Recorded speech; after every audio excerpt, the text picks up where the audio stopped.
ఆంధ్రప్రదేశ్లో ముఖ్యమంత్రి వైఎస్ జగన్మోహన్ రెడ్డి పాలనకు చర్మగీతం పాడేందుకు ఎన్నికలు కూడా ఎప్పుడొస్తుందని ప్రజలు ఎదురు చూస్తున్నారని టీడీపీ నేత కన్నా లక్ష్మీనారాయణ జోషి చెప్పారు. జగన్మోహన్ రెడ్డి భారతదేశంలోనే అత్యంత ధనవంతుని కావాలని కలలు కంటున్నారన్నారు. తాను జైల్లో ఉన్నప్పుడు బ్రిటిష్ పాలన రీసెర్చ్ చేసి బయటకు వచ్చారన్నారు. అవాస్తవాలతో అలివికాని ప్రామిసులతో అధికారంలోకి వచ్చినప్పటి నుంచి సంక్షేమం అనే దిక్సూచి చూపించి భారీ దోపిడీ చేస్తున్నారన్నారు. దొంగల ముఠాల రాష్ట్రంపై పడి దోపిడీ చేస్తున్నారన్నారు. బ్రిటిష్ వాళ్ళు సొంత సైన్యాన్ని ఏర్పాటు చేసుకుని భారతదేశాన్ని ఏ విధంగా లూటీ చేశారో జగన్మోహన్ రెడ్డి పోలీసులు తన సొంత సైన్యంలో వాడుకుని ప్రశ్నించిన వారిపై కేసులు పెట్టి ప్రతిపక్షాన్ని నిర్వీర్యం చేసే భయోత్పాతాన్ని సృష్టిస్తున్నారన్నారు.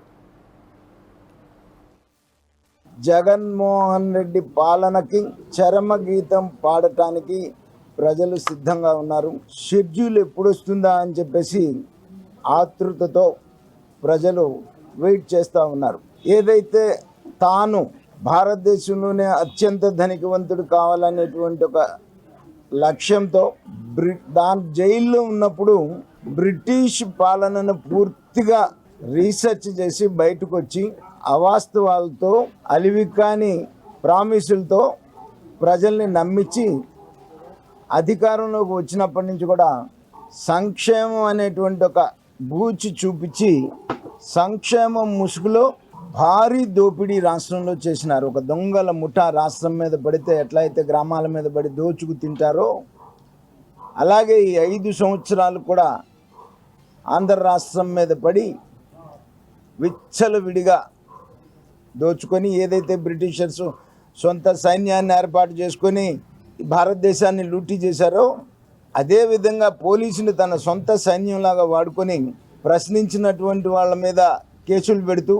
ప్రతిపక్షాన్ని నిర్వీర్యం చేసి భయభ్రాంతుల్ని చేసి పరిపాలించాలని చెప్పేసి నేను అనుకున్నారు.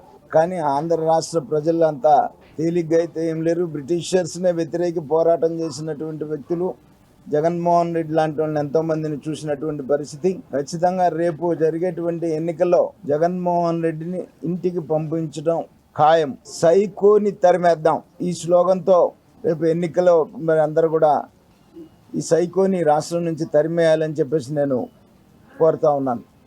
ఏదైతే నువ్వు సంక్షేమం అని అన్నావో నేను ఆయన ముఖ్యమంత్రి అయిన 4 మాసాల్లోనే చెప్పి ఆయన చాక్లెట్ ఇచ్చి నక్లెస్ ఎత్తుకెళ్తున్నాడు అనేటువంటి మాట అది పెరిగి ఇంకా భారం అయిపోయినటువంటి పరిస్థితి ఉంది. ఆయన సంక్షేమం ఇచ్చేది 10 రూపాయలు అయితే ప్రజల దగ్గర నుంచి పీల్చుకు తినేది 1000 రూపాయల దగ్గర తీర్చు అన్ని రకాలుగా 1000 రూపాయలు లాగేసుకుంటున్నాడు. 10 రూపాయలు ఇచ్చి 1000 రూపాయలు లాగేసుకుంటున్నాడు. అది ప్రజలకి అర్థమైంది. తన సంక్షేమం డొల్లని ఇతను ఒక పాలకుడుగా పరికిరాడని చెప్పేసి కూడా ప్రజలు అర్థం చేసుకున్నారు.